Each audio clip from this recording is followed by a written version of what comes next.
अप्रैल 1919 को जलियांवाला बाग में जब 20,000 लोगों की सभा हो रही थी, बैसाखी का दिन था, और उस 20,000 लोगों की सभा जो हो रही थी जलियांवाला बाग में, उस 20,000 लोगों की सभा को चारों तरफ से घेर कर डायर ने गोलियां चलाई थी। पता नहीं आप में से कितने लोगों ने जलियांवाला बाग देखा। मैंने मेरे जीवन में 3 बार देखा।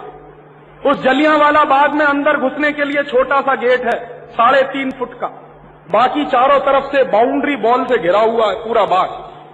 तो डायर ने क्या किया था कि 3.5 फुट वाले गेट पर टैंक लाकर खड़ा कर दिया था ताकि अंदर से कोई बाहर ना भाग सके।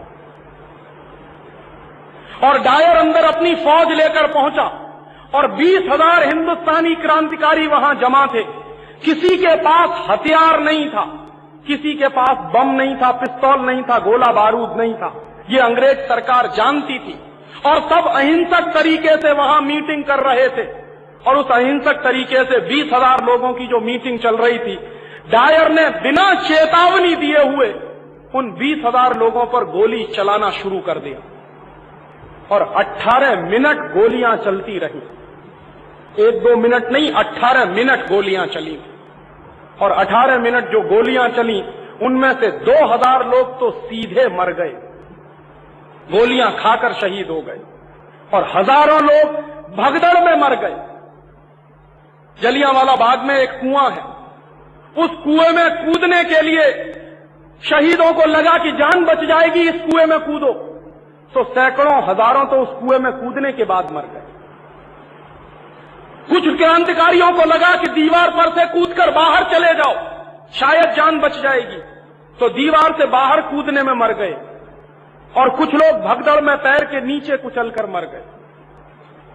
और 2,000 जिन लोगों ने अपनी कुर्बानी दी थी उस डायर की गोलियों से, रानी क्या खाके उनको माफ करेगी। और उन 2,000 शहीदों में एक नौजवान भी था, 14-15 साल का, एक लड़का था, उसका नाम था ऊधम सिंह। ऊधम सिंह उसी सभा में बैठा था जिस सभा में डायर ने गोलियां चलाई। और ऊधम सिंह अपनी आंखों के सामने एक एक क्रांतिकारी को मरते हुए देख रहा था। और एक एक क्रांतिकारी जब मरता था तो ऊधम सिंह के मन में एक ही संकल्प पैदा होता था कि जिस डायर ने मेरे देश के 2,000 लोगों को जिंदा मार दिया है, इस डायर को मैं छोड़ूंगा नहीं अपने जीवन में। उस ऊधम सिंह के जीवन का एक ही मिशन रहा, ताजीवन उस आदमी ने, उस नौजवान ने अपनी जवानी गुजारी सिर्फ डायर से बदला लेने के लिए। और वो 14 साल का बेटा, बालक, इस भारत मां का 14 साल के बच्चे की उम्र क्या होती है और समझ क्या होती है, जरा अंदाजा करिए। हिंदुस्तान में क्रांतिकारियों की उम्र नहीं देखी जाती कभी। उस 14 साल के बालक की क्या उम्र थी, क्या समझ थी। वो मरते हुए लोगों की लाश को एक किनारे रखता था और जो मरने वाले क्रांतिकारी थे उनको पानी पिलाने का काम करता था।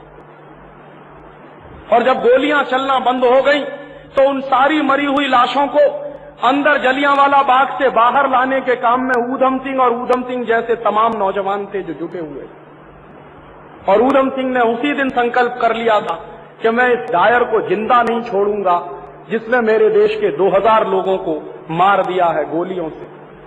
ऊधम सिंह बाद में बड़ा हुआ। बड़ा होने पर उसके सामने जीविका का प्रश्न आया कि जीविका कैसे चलाई जाए।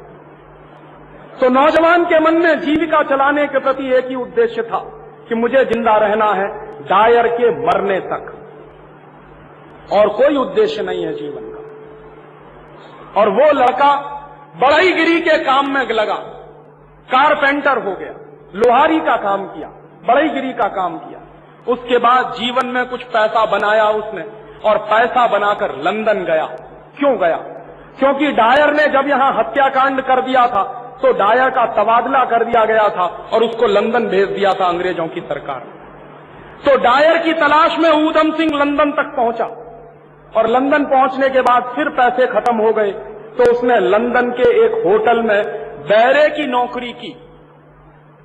और महीनों महीनों बैरे की नौकरी करने के बाद कुछ पैसा बनाया तो उससे एक रिवॉल्वर खरीदी उस नौजवान ने।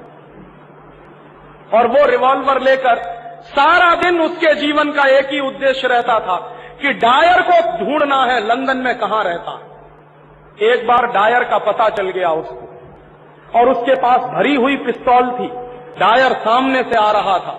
ऊधम सिंह चाहता तो पिस्तौल मार के उसको वहीं ढेर कर सकता था, लेकिन उसके मन में विचार आया कि नहीं, इसको ऐसे नहीं मारूंगा। जिस तरह इसने हिंदुस्तान के एक भरी हुई सभा में 2000 लोगों को मारा है, वैसे ही किसी भरी हुई सभा में इस ऊधम सिंह ने संकल्प किया है डायर को मारने का। तो मारा नहीं उसने डायर को, और उसने कहा कि ये तो कमजोरी होगी और मैं कमजोर देश का आदमी नहीं, ये कमजोरी नहीं करूंगा। उसके बाद अंग्रेजों की सरकार ने डायर के सम्मान में एक बहुत बड़ा फंक्शन किया लंदन में, और डायर के सम्मान में अंग्रेजों की सरकार ने वो फंक्शन क्यों किया? डायर के सम्मान में अंग्रेजों की सरकार ने इसलिए फंक्शन किया कि डायर ने हिंदुस्तान के 2000 क्रांतिकारियों को मारा, तो अंग्रेजी सरकार ने उसको नाइटहुड की उपाधि दी थी कि इसने हिंदुस्तान के 2000 क्रांतिकारियों को मार दिया है, इसलिए इसको इनाम मिल